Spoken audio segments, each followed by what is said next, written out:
Never shall I forget that night, the first night in camp, that turned my life into one long night 7 times sealed. People are tortured and abused every day, and they too will always remember. These people are scarred for their entire lives and have to learn how to deal with their past. Elie Wiesel's Night displays a theme of torture and abuse using imagery, diction, and metaphors. These problems still exist even in today's world more than 50 years later.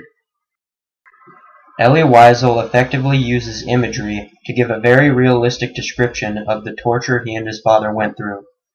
Vivid imagery is seen from the very beginning when they arrive at camp. Strange-looking creatures dressed in striped jackets and black pants jumped into the wagon. Holding flashlights and sticks, they began to strike at us left and right, shouting. This is the first moment that Elie realizes how bad things are going to be while being held by the Germans. Later, true torture is shown in Night when thousands of Jews are forced to watch a child be hung. And so he remained for more than half an hour, lingering between life and death, writhing before our eyes.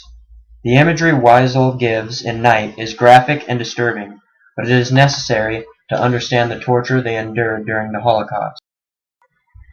Wiesel uses strong diction to describe the torture he and his father experienced and witnessed.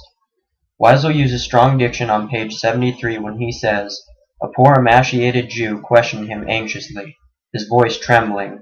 This shows how skinny and weak the Jew was, and his voice was trembling in fear from the German officer. Wiesel also describes when he was forced to work. "All day I plodded around like a sleepwalker." The diction gives the feel that he is completely exhausted and cannot work much longer.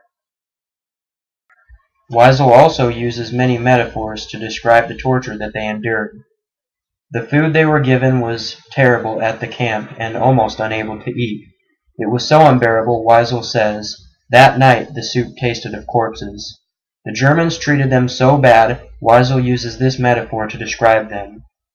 They were the first faces of hell and death. Wiesel hated the Germans for their torture and evil actions, so he relates them to hell and death. The same kind of torture and abuse that went on during the Holocaust still goes on today. Even after the lessons learned from the Holocaust, people still allow this to happen. However, this stops now with our plan to help tortured and abused victims. We plan to set up safe houses in areas where people are tortured and abused, in countries all over the world. These safe houses will search for and find abused and tortured victims and take them in. They will then keep them in rehab until the safe house thinks that they are ready for the world in which they are then to be sent to America. Elie Wiesel's Night uses imagery, diction, and metaphors to display a theme of torture and abuse. While these problems still exist today, we have a solution. We will place safe houses around the world wherever possible. One day, with enough growth of our safe houses, torture could be seen less in the world or even stopped.